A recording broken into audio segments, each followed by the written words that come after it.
Salut!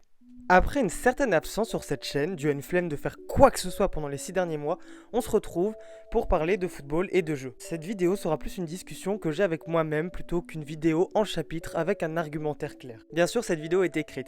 Je ne laisse pas non plus libre cours à ma pensée, sinon cette vidéo n'aurait pas de suite logique et partirait dans tous les sens.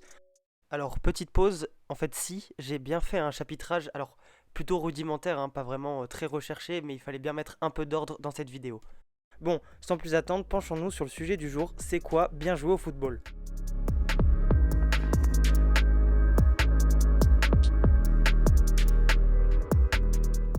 C'est quoi bien jouer au football? Depuis quelques années, selon les clubs, le jeu, le beau jeu, passe avant les résultats. Pour certains supporters en tout cas. On peut penser aux supporters des clubs qui ont historiquement un jeu qui est dit beau, des clubs comme le FC Barcelone ou le Borussia Dortmund. On peut également penser aux entraîneurs qui ont fait du beau jeu leur leitmotiv, Cruyff, Guardiola, Sarri, Tuchel ou encore De Zerbi. Le beau jeu prend de plus en plus d'importance dans la vie des supporters et des spécialistes de ce sport. L'apport des statistiques avancées accessibles au grand public comme les expected goals suit cette tendance. Une équipe qui se procurera plus d'occasions, qui proposera plus de spectacles, sera plus appréciée par le public neutre qu'une équipe ennuyeuse ou sans fond de jeu. Et en plus, si elle sous-performe et manque énormément de chance, ça peut même devenir une équipe chouchou auprès du public qui suit ses statistiques. On a pu voir cette saison le running gag autour de Brighton qui mettait des amendes à presque tout le monde en expected goal en première ligue, mais qui a fini dans les fins fonds du classement et qui a même passé pas mal de temps en position de relégable.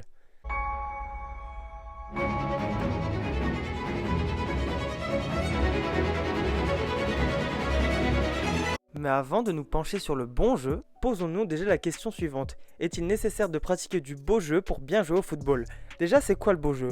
C'est une question à laquelle il n'est pas si facile de répondre. Il n'existe pas de réponse universelle. Néanmoins, un consensus semble exister et en règle générale, pour pratiquer du beau jeu, une équipe doit dominer la possession.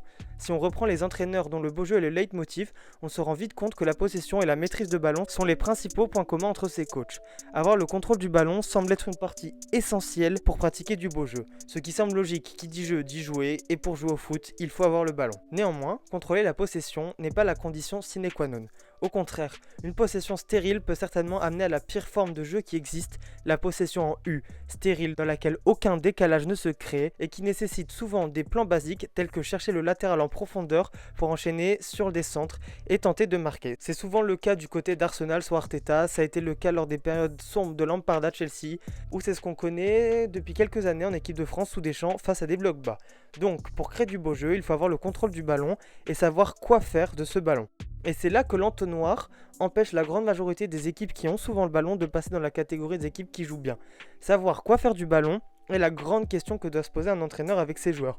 Comment le faire circuler d'une position défensive jusqu'au pied du buteur, pour qu'il ensuite inscrive un but. C'est là qu'intervient la tactique et les schémas. Ce qui est marquant avec le Chelsea de Tuchel, c'est de voir à quel point ces idées et ces schémas sont identifiables. On sent le travail à l'entraînement et que la construction du jeu n'est pas du tout laissée au hasard. Lors de la finale de la Ligue des Champions, avant le but de Kai Havertz, les Blues ont exécuté la même action quelques minutes auparavant. Mendy dégage à mi-hauteur vers Chilwell qui la donne en une touche à Mount dans une position plus intérieure. De même pour les sorties de balles du bloc des 8 joueurs qui constituent les deux premières lignes du 3-4-3 du technicien allemand, en comptant Mendy. Elles sont impressionnantes de sérénité et de précision. Un vrai travail qui a amené le club à une victoire méritée en finale des Ligues des Champions sur un but où le travail des schémas est on ne peut plus flagrant, entre l'action vue quelques minutes plus tôt dans le match et également par l'appel de Werner qui aspire Dias et qui offre le but à Havertz. Avoir la possession et des idées de jeu semblent être des bons éléments pour définir le beau jeu. Mais est-ce que c'est tout? Dur à dire. Si une équipe combine ces deux éléments, on peut considérer, à juste titre, que cette équipe pratique du beau jeu. Mais s'il lui manque le dernier geste, comme chez Brighton ou même Chelsea dans une moindre mesure, car même si Chelsea est champion d'Europe, ça reste une équipe qui est en grosse sous-performance en termes de expected goals. Regardez ça, c'est beau hein? Vous savez quoi? Je vais même la remettre dès le début, tiens. On pourra considérer que l'équipe est belle, mais on pourra se dire que l'équipe ne joue pas forcément bien en football. En tout cas plus du côté de Brighton que de Chelsea. Donc le beau jeu n'est pas universel et la domination du jeu de possession, du quatriage parfait du terrain et des beaux circuits à redoublement de passes en une touche semble s'effacer et laisser place aujourd'hui à un football de transition et de grosse intensité. Bien qu'étant une équipe ayant une grosse possession lors de la plupart de ses matchs, je ne qualifierais pas le Chelsea de Tuchel d'équipe de possession, mais plus comme une équipe de transition, au même titre que les équipes entraînées par les entraîneurs allemands de cette génération et tous les coachs passés par l'école Red Bull. Les équipes de Klopp, de Nagelsmann, de Hasenhüttl, Marco Rose, Jesse Marsch, Adi Hutter, etc. Peut-on aujourd'hui se dire objectivement en regardant Liverpool, Salzbourg, Chelsea ou encore Francfort que ces équipes ne pratiquent pas un beau football? Vous pouvez répondre non à cette question, la question de beauté est relative et très personnelle, mais à mon avis, une grande majorité des gens apprécient ces équipes, au même titre que les Atalanta, Lens, Sassuolo, Brighton, Southampton, bon à part quand ils prennent 9-0. Ces équipes sont assez similaires si on les déconstruit et qu'on analyse grossièrement leur jeu. Ces équipes ont tous pour principe de base d'être des équipes qui aiment construire avec des schémas de jeu précis, de presser haut et intensément à la perte du ballon et d'être très rapide et efficace sur transition offensive. Au contraire des équipes comme la Juve, Manchester United, Arsenal, le Real, l'Atlético ou encore Tottenham, qui n'intéressent au final pas grand monde en dehors de leurs propres supporters. Et là où il est assez dur de définir le beau jeu et d'avoir une équipe qui soit appréciée unanimement sur son plan de jeu par tout le monde, il est assez évident, bien qu'encore une fois il est possible de penser l'inverse, que ces équipes pratiquent un jeu plutôt dégueulasse. Que ce soit les équipes de Guardiola ou le Southampton de Hasenhüttl, et ces équipes partagent le goût du jeu offensif. C'est là aussi que peut se juger la beauté du jeu. L'Atlético, équipe au passé récent on ne peut plus défensif, ne s'est jamais vu caractérisé par la beauté ou le raffinement, mais plutôt par des adjectifs plus proches de la guerre même, valeureux, courageux, dur sur l'homme, solidaire. Pourtant ne pourrait-on pas dire qu'un plan de jeu bien exécuté soit du beau jeu? Quand l'Atlético déjoue Liverpool au sommet de sa forme en exécutant parfaitement son plan de jeu, pourquoi qualifierait-on ce match de match dégueulasse? Ou alors, si on est tous d'accord pour dire que le jeu n'est pas beau, car n'est ni offensif ni basé sur un jeu de possession intéressant, on peut au moins s'assurer qu'il joue bien au football, non? Et c'est là qu'apparaît Conte, le mélange parfait du beau jeu et du jeu défensif. Un jeu défensif basé sur des transitions rapides, léchées, des sorties de balles irréprochables, un bloc défensif compact et une équipe qui explose en contre-attaque et nous offre des transitions impressionnantes de maîtrise et d'esthétisme. À titre personnel, je considère que le jeu proposé par Conte est beau. Pas ce qu'il y a de plus beau, pas ce qu'il y a de plus spectaculaire, pas du tout ce que je préfère, et loin de mes idéologies de jeu sur plusieurs points. Mais c'est du beau et du bon football. Je préfère regarder un match de l'Inter, de Conte, ou un du Chelsea de Conte lorsque l'équipe était au top, un match où je sais ce qui m'attend, où je vois une équipe travailleuse qui exécute le plan d'un homme et qui le fait bien, plutôt que de suivre un Real qui on sait pas trop en fait, ou un match de Mourinho avec Tottenham où son but est de marquer le plus de buts en le moins d'occasions possible et de tenter d'exploser le record de surperformance au expected goal sur une saison, parce que bien que pas autant impressionnant qu'aux alentours de la mi-saison, les chiffres avancés des Spurs restent irréels cette saison. 68 buts marqués, 45 buts encaissés, là où le modèle d'Understats annonce qu'ils auraient dû marquer 56 buts et en encaisser 52, soit 11 buts de moins marqués et 8 buts de plus encaissés. C'est énorme, sur la saison ça leur amène un différentiel de plus 8 points.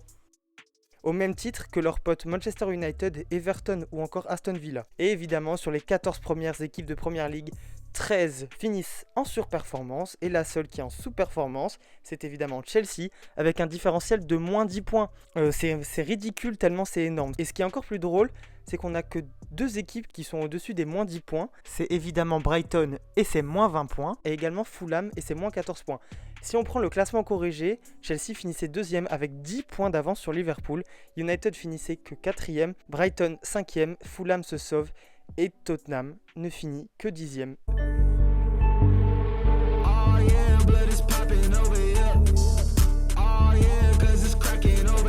Mais bref, on s'égare du sujet de base. Ce qui est marrant, c'est de noter que lorsque j'ai fait la petite liste des clubs qu'on aime suivre et celles qu'on n'aime pas vraiment suivre, on a un côté pas mal de petits clubs et de l'autre pas mal de gros clubs.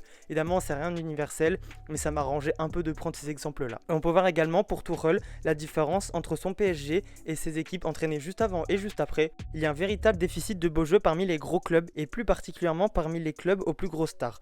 Paris, le Real, le Barça depuis plusieurs saisons maintenant, même si sous Koeman il y a des séquences très prometteuses. Manchester United, la Juve, tous ces clubs possèdent une ou plusieurs superstars du football. Et aucune de ces équipes n'a été louée pour son jeu depuis très longtemps. Le Real définit à lui tout seul ce qu'est l'efficacité dans les deux surfaces, avec un petit soupçon d'aide arbitrale tout de même. Sur ces dernières années et sur ces 4 Ligues des Champions. Le Barça, nostalgique de son succès de la dernière décennie, tente de retrouver son beau jeu et fait face en interne aux difficultés financières énormes dans lesquelles a été mis le club. Le PSG, c'est le PSG quoi, c'est une équipe qui est autant tirée vers le haut qu'elle n'est tirée vers le bas par ses deux superstars. Manchester United a vécu 3 des 4 dernières saisons extrêmement chanceuses, dans le sens où sans une énorme chance dans ses matchs provoqués par le surabus de tentatives de passes décisives à chaque touche de balle de Fernandes. Il serait plus là à lutter en Ligue Europa plutôt qu'en Ligue des Champions ces 2 dernières saisons. À voir si la tendance de cette chance va continuer cette saison ou si ça va enfin s'inverser. Et il y a la Juve qui vampirise son jeu par ses attraits économiques, et le dilemme entre être une multinationale ultra puissante ou un club de football a vite été tranché par sa direction. Et bien que le club a tenté de placer un tacticien comme Sarri qui sortait d'une saison moyenne à Chelsea et qui était l'entraîneur du club ennemi sur le plan sportif des dernières années, et surprise, ça a totalement foiré. Il n'a pas passé le fameux entonnoir qui a fait passer d'une équipe de possession à une belle équipe, en tout cas qui pratiquait du beau jeu. Bon, il n'a pas été aidé par les derniers mercatos de la Juve qui sont tous plus catastrophiques les uns que les autres, mais là où je veux en venir, c'est que développer du beau jeu semble être quelque chose de bien plus simple en compagnie d'une équipe plus petite, plutôt qu'un top club. Et même si un entraîneur a pratiqué un jeu magnifique à petite échelle, il n'arrivera pas forcément à le réitérer au plus haut niveau.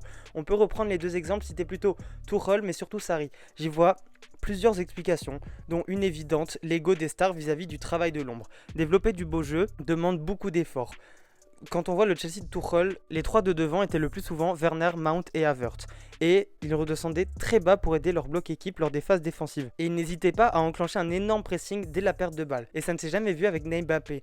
Ni l'un ni l'autre ne fait d'efforts et le PSG défendait à 9 la plupart du temps. Lorsque tu es la star de ton équipe, il doit être très dur pour l'entraîneur de te faire travailler comme les autres. Alors oui, un ailier qui ne redescend pas n'implique pas directement de jouer moins bien. Mais ça se reporte et ça forme un sort de cercle vicieux. Moins de joueurs qui font l'effort, égale joueurs défensifs qui courent plus, égale joueurs défensifs qui sont plus vite fatigués, est égal à plus de déchets techniques, est égal à mauvaise transition, mauvaise relance, etc. etc. Et ce qui peut aussi annihiler des transitions offensives. Exemple, si le PSG effectue un contre-pressing ultra étouffant et efficace, mais que le duo Mbappé n'y participe pas, si la récupération du ballon, les deux pourraient être hors jeu, donc ne seraient pas des relais, et donc amèneraient directement la perte de la balle, ou cela forcerait les joueurs à revenir en arrière, de perdre l'avantage numérique qu'ils ont, et le fait d'être dans la course, dans le sens du but et pas dos au but. Et au-delà du travail en match, le travail de l'entraînement peut aussi en pâtir. L'anecdote est assez connue, mais Benitez, lors de son passage au Real, a voulu donner des conseils à Cristiano Ronaldo sur comment tirer un coup franc. Le Portugais ne l'a pas écouté et s'est énervé. Bon, déjà, vu son taux de réussite depuis 5-6 ans, recevoir des conseils ne lui ferait pas de mal, mais ça illustre parfaitement ce que je veux dire. Si un joueur a tout gagné, qu'il se considère comme trop fort, il sera très dur de faire assimiler de la nouveauté, qu'il accepte qu'il peut s'améliorer et surtout de le faire jouer différemment de ce qu'il a déjà connu.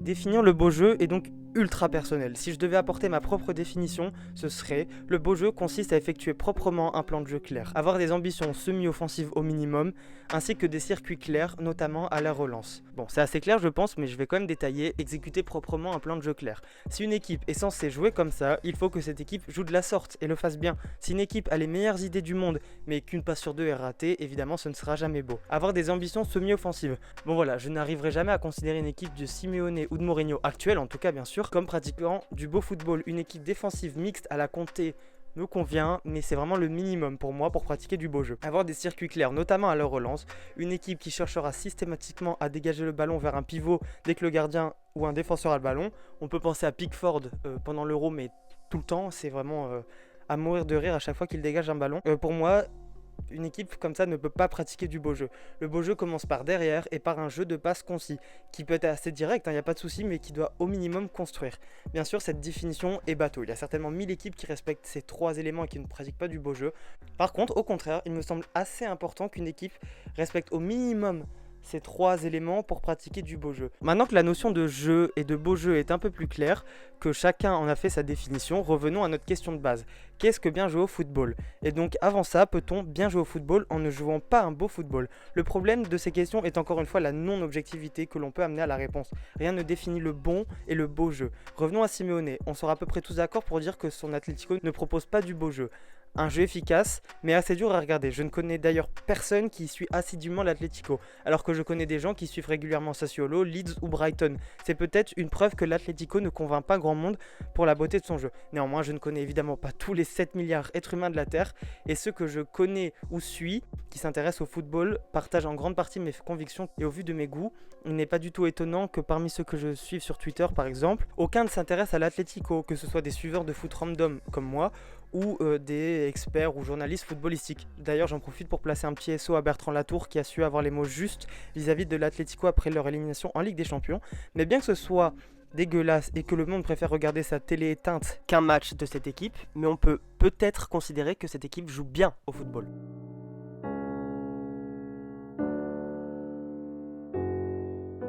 Et c'est là qu'intervient la plus grande scission dans le football, le schisme, le débat qui anime mais qui en même temps est plus grand que le débat Messi-Cristiano Ronaldo, le combat idéologique Barcelone-Real, le football de gauche et le football de droite qui s'affrontent, les défenseurs du beau jeu contre les défenseurs de la stat et du résultat, du communisme à toute épreuve de Bielsa à l'extrême droite véhiculée par Simeone, le football se doit-il d'être romantique ou doit-il être efficace? Doit-on se procurer du plaisir quitte à amener le résultat au second plan ou alors on doit gagner coûte que coûte, quitte à rendre une copie la plus dégueulasse possible. Alors oui, c'est un énorme raccourci, c'est extrêmement manichéen, je n'y applique aucune nuance, mais c'est bien plus intéressant comme ça parce que sinon on définit le bon jeu comme tel. C'est une bonne équipe qui joue bien et qui gagne, et voilà, fin du débat, c'est pas vraiment intéressant. Pour parler un peu de moi, je défends plus un football romantique. Je nuance évidemment, mais je me revendique plus dans ce romantisme que dans l'efficacité. Petit, alors je ne pipais rien au football, mes joueurs préférés étaient Torres, Cesc, Fabregas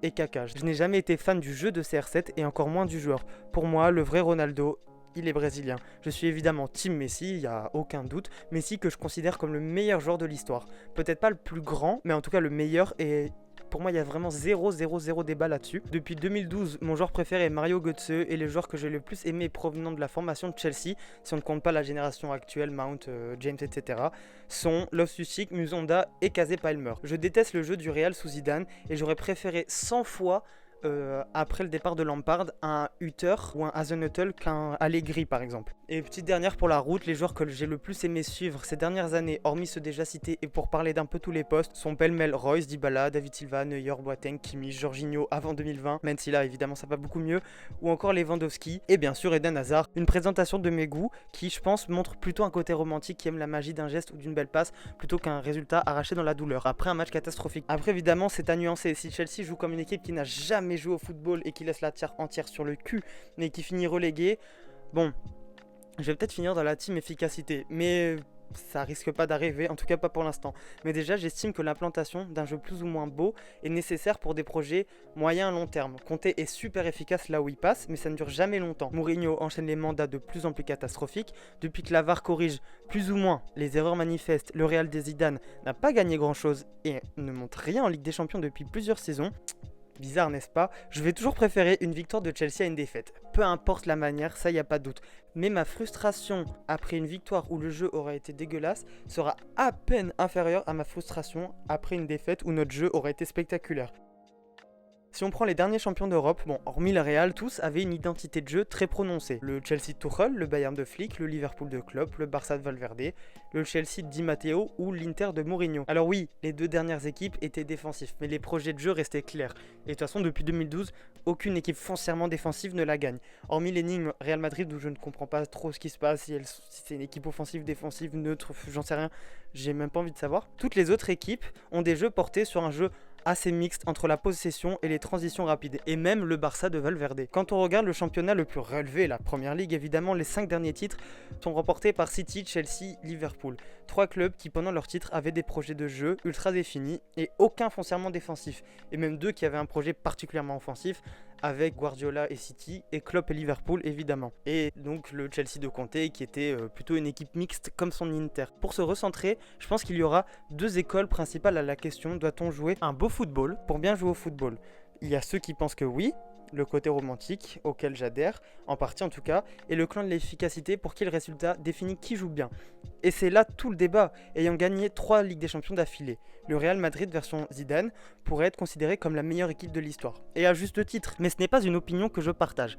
Pour moi, sans dire que c'est forcément la meilleure, ça l'est. Le Barça de Guardiola, bien que n'ayant pas gagné 3 Ligues des Champions d'affilée, a été tellement plus impressionnant, tellement plus dominant et bien plus marquant. Mais une équipe efficace peut être impressionnante, ce Real l'était. Mais hormis cet exploit de 3 Ligues des Champions d'affilée, évidemment c'est vraiment pas rien, je dis pas le contraire, mais hormis ça, il n'y a rien qui marque spécialement cette équipe. D'ailleurs, malgré la domination européenne, le Real ne remporte que 3 Ligas sur la décennie, donc ils remportent moins de Ligas que de Ligue des Champions. Donc ils sont plus efficaces sur des périodes de 12 matchs que lorsqu'il faut être efficace sur 38 matchs. Et pas la peine non plus d'en faire un sujet tabou, sans un arbitrage très souvent en leur faveur, cette équipe n'aurait certainement pas remporté 3 Ligues des Champions d'affilée. Certes, Kroos et Modric étaient incroyables, oui CR7 était létal, et oui Marcelo avait une place en tant que titulaire au poste de 10 parmi les 20 clubs de Ligue 1, mais je n'étais marqué que par des joueurs comme on est marqué par des joueurs tous les ans. Mais en tant qu'équipe, c'était différent. Peut-on alors oser dire que ce Real ne jouait pas bien au football ? Les individualités étaient tellement fortes que même sans projet de jeu, ils ont dominé le football européen pendant 3 ans. Donc forcément, ils jouent bien au football, non ? Et c'est ce point que j'estime être le plus important, et c'est là où je vais sortir totalement de l'objectivité, et que je vais m'avancer et prononcer mon avis totalement subjectif. Non, je ne trouve pas que le Real de Zidane jouait particulièrement bien au football. Oui, évidemment, ils savent jouer, mais pas spécialement bien en équipe. Pour aller encore plus loin, non, je ne pense pas que Cristiano Ronaldo soit le meilleur joueur de l'histoire. Ni même le deuxième, ni même top 5 à vrai dire. C'est là que la nuance est importante. Pour moi, il sort une carrière top 5 meilleurs joueurs de l'histoire. Il n'y a aucun doute, 5 ballons d'or, des buts par milliers, des trophées par milliers. En termes de carrière, c'est topissime. Il n'y a aucun doute. Le seul débat, c'est à quelle place du top 5. Et si on refait 1 million de fois sa carrière, il a certainement dans les 5% des meilleures carrières possibles, je pense. Il a optimisé ses qualités au maximum et est devenu un joueur létal et qui marque un nombre de buts par saison impressionnant. Peu importe l'âge, même encore aujourd'hui à 36 ans, il marque même pendant l'Euro. Certes, ses buts sont des tapinous, des pénaltys, mais au final, en ayant été sorti en 8ème, il finit dans les meilleurs butants de l'Euro. Ça reste très impressionnant. Mais le footballeur, pour moi, il n'est pas top 5. Il est peut-être même pas top 10 des meilleurs joueurs de l'histoire, à vrai dire. J'ai pas de classement, mais si on prend toute l'histoire et tous les postes, en étant équitable et en considérant les gardiens, les défenseurs et les milieux tout aussi importants que les attaquants, même sur les footballeurs actuels, je ne pense pas non plus qu'il fasse partie des meilleurs footballeurs. Encore une fois, je ne parle pas de carrière, mais du joueur, sur le plan de lui vs lui, sans prendre en compte ses coéquipiers, ses clubs, ses records, etc. Mais selon mes goûts, ma définition du football, sur un plan intrinsèque, des joueurs comme Neuer, Ramos, Modric, Hazard ou Dybala sont des joueurs plus talentueux. Je parle vraiment de talent, encore une fois, que ce soit clair. Après, si on prend le joueur dans son ensemble, si on en prend en compte les accomplissements, le palmarès, les stats, alors oui, il met tous ses joueurs à l'amende et il n'a au-dessus de lui que Messi. Mais je peux comprendre que quelqu'un qui estime que le talent de Ronaldo, qui est de planter 40 à 60 buts par saison et qui est la partie visible de l'iceberg de son équipe, que tous ses buts prévalent face à son absence de talent dans le jeu et qu'il rattrape et dépasse toutes les fois où il plombe la construction de son équipe par ses buts et qu'au final, le but primaire du football est justement de marquer des buts et que par conséquent, il devient donc un joueur parfait. Ce n'est pas une opinion que je partage, mais c'est quelque chose que je conçois et que je comprends.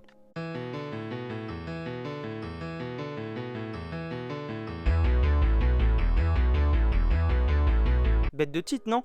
Bon, si je devais répondre qu'avec mon point de vue actuel et pas du tout orienté. Et pour spoiler un peu, je dirais que oui, pour bien jouer au football, il faut pratiquer un beau football. Et qu'avec cela, on doit avoir premièrement de l'excellence technique et un minimum de résultats. Alors non. Je ne vais pas attendre que Sassuolo soit champion d'Italie pour dire qu'il joue bien au football. Quand je dis des résultats, c'est en fonction du niveau du club, évidemment, de son effectif et de ses ambitions. Mais si quelqu'un trouve que CR7 est le meilleur joueur de l'histoire et que le club qui joue bien au football sont ceux qui gagnent, je ne peux pas réfuter ça. Évidemment qu'un joueur qui a mis des centaines de buts, des titres à foison, dont 2 titres en sélection et 5 ballons d'or et des milliers d'autres trophées individuels, il peut être assez légitimement considéré comme le meilleur joueur de l'histoire. Quoique, je suis pas d'accord sur ça, mais voilà, vous savez de qui je parle de toute façon. Tout dépend de notre sensibilité. Combien de personnes ont dénigré Hazard pour son apport statistique, qui pour le coup est en vrai très correct, mais qui passe pour mauvais à cause de la comparaison aux 2 extraterrestres que sont Messi et Ronaldo. Et oui, je trouve ça aberrant, tellement il apporte en plus des stats sur un terrain. En plus de ces stats, plus que corrects. Mais peut-on réellement leur donner tort en vrai ? Le football est un sport où il faut marquer des buts et gagner des titres. Hazard n'a dépassé qu'une fois les 20 buts, toutes compétitions confondues, en une saison avec Chelsea. Et le club gagne ses 2 Ligues des Champions sans lui. Et quand on voit comment le sort s'acharne sur lui depuis son arrivée dans le club le plus médiatisé du monde, au Real Madrid, il est facile de faire des raccourcis.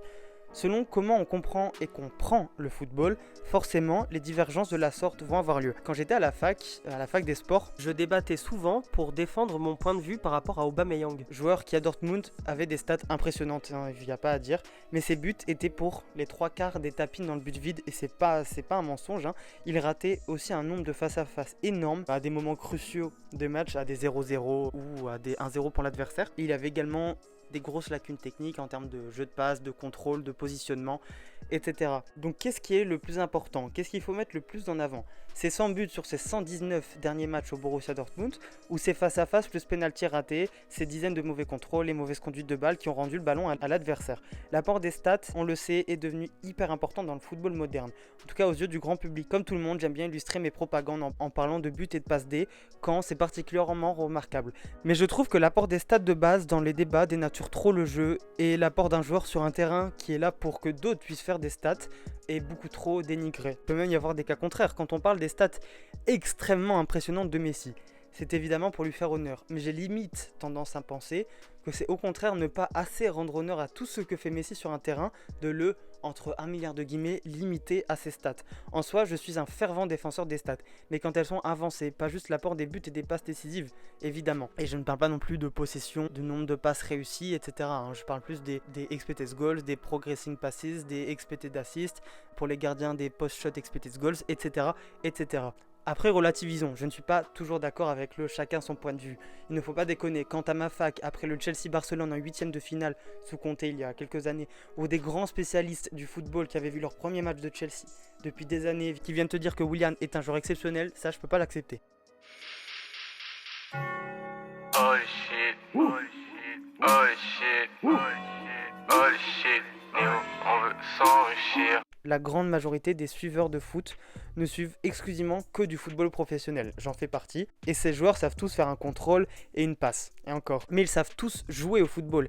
Il y a quelques semaines, on voyait des vidéos d'Aubameyang qui joue au City face à des amateurs, et moi qui ai vu 90% de ces matchs à Dortmund, voire plus, je peux vous assurer que face à des défenseurs professionnels et face à des amateurs, on n'a pas du tout le même joueur. Logique, mais je tiens à le préciser. Aubameyang a des grandes qualités et des gros défauts, mais ce que j'estime être ses défauts ont totalement disparu et paraissaient même comme des qualités lorsqu'il jouait face à des amateurs au City. Donc oui, dans un sens, toutes les équipes jouent bien au football, à moins qu'ils savent jouer sans forcément bien y jouer. Si on prend l'exemple de l'Euro, qui est fini depuis 4 jours lorsque j'ai écrit cette partie de vidéo, l'élimination de la France ne m'a pas du tout touché, fruit des 3 années de perpétuelle colère envers les choix de Deschamps depuis la victoire en Coupe du Monde. J'ai bien plus eu d'affect pour la République tchèque, l'Autriche et évidemment mon chouchou, mais je suis pas le seul, du Danemark, que pour la France, l'Allemagne, pays dans lequel j'ai des origines, ou l'Angleterre où évoluent 3 joueurs de Chelsea que j'adore.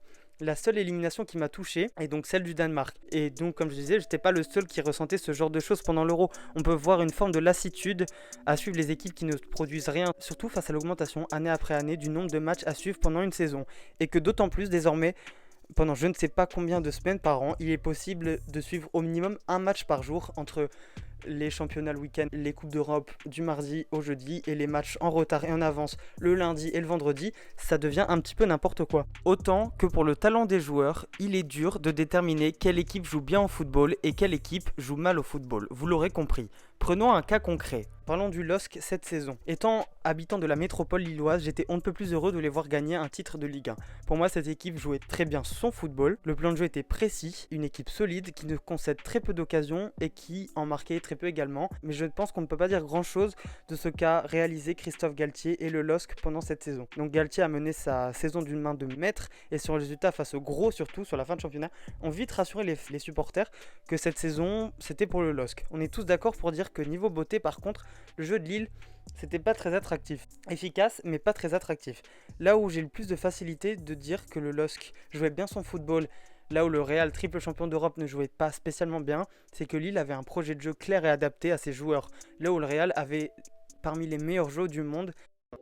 Là, je suis en train de faire le montage. Je viens de me rendre compte que quand je dis le meilleur joueur du monde, je prends l'accent de Mbappé, qui prend un accent étranger lors d'une conférence de presse. Ça n'a aucun sens et j'ai fait exactement la même chose. Donc voilà, ça me fait rire. L'un des meilleurs joueurs du monde. Les meilleurs joueurs du monde. Là où le Real avait parmi les meilleurs jeux du monde, un jeu où les footballeurs jouaient bien au football, mais ils ne jouaient pas spécialement bien en équipe.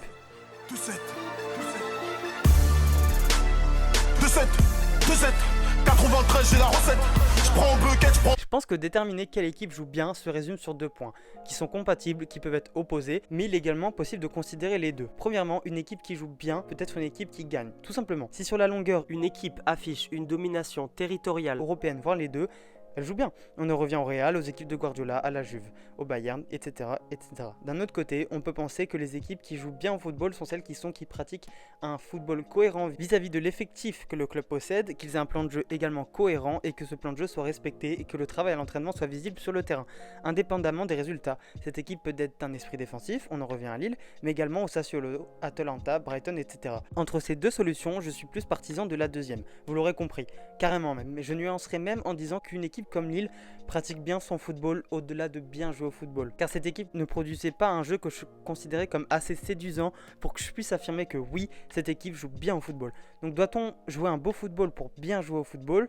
Pour moi, la vision que j'ai du foot, oui, la manière détermine bien plus la capacité à pratiquer du bon football que le résultat. Pour ne pas me répéter une énième fois, c'est mon point de vue sur un élément où tout le monde, s'il réfléchit un peu à la question, a son avis. Et pour ne toujours pas me répéter, si quelqu'un estime qu'une équipe qui gagne est une équipe qui joue bien au football, c'est argumentable et je ne pourrai jamais lui affirmer qu'elle a tort, même si je ne pense pas la même chose. Le football est autant un spectacle qu'un sport. L'image est au moins aussi importante que le résultat, chez les spectateurs neutres en tout cas. Et quand des supporters payent une place au stade ou que des spectateurs payent des abonnements hors de prix pour suivre des matchs, ne sont-ils pas légitimes pour réclamer un minimum de spectacle ? Moi, je pense que oui. Et donc, pour considérer que le jeu est bien, il doit respecter des critères esthétiques et qualitatifs. Quand je prenais les exemples de CR7 et d'Aubameyang, ce n'était pas innocemment. Oui, ces joueurs sont des parallèles parfaits aux équipes qui gagnent sans briller. À force, vous voyez de quelle équipe je parle. Ces joueurs représentent le football statistique. Quand on voit comment était Ronaldo à Manchester United et les joueurs que c'est devenu, je ne peux imaginer quel monstre il serait devenu s'il n'était pas rentré dans une mentalité de battre tous les records un à un et de devenir le plus grand statistiquement. Tout ça pour ne même pas l'être en plus, faut le dire. Je pense qu'il aurait pu être beaucoup plus impressionnant et beaucoup plus marquant en termes de jeu s'il avait suivi la trajectoire qu'il prenait à Manchester United et s'il était devenu ce joueur en encore plus fort, en encore meilleur. Pour revenir sur la simulation de sa carrière 1 million de fois, oui, il a certainement une des meilleures carrières, mais il a certainement celle où il divise le plus, ou celle où il est le plus limité à un rôle de bout de chaîne, au lieu d'être ce joueur un peu plus omniscient, capable de tout, d'être à la construction comme à la finition, comme les Messi finalement. Donc oui, bien jouer au football, et jouer un beau football rime, pour moi, en tout cas. Et je finirai par cette citation de Cruyff qui résume un petit peu toute la vidéo. La qualité sans les résultats, ça ne sert à rien, mais les résultats sans la qualité, c'est ennuyeux. Sacré Johan. Bon, voilà, je pense que on peut finir là-dessus. Merci si vous êtes resté jusque-là, de m'avoir encore écouté pendant 30 minutes parler pour rien. N'hésitez vraiment pas à commenter si vous n'êtes pas d'accord avec moi. Je suis vraiment ouvert à débattre de ça et ça me ferait vraiment plaisir. Bon après, likez, abonnez-vous, partagez si vous avez envie. Évidemment, c'est le début de la chaîne. Chaque élément qui sera fait m'aidera beaucoup. Sinon, bah voilà, merci à vous, bisous et à la prochaine fois.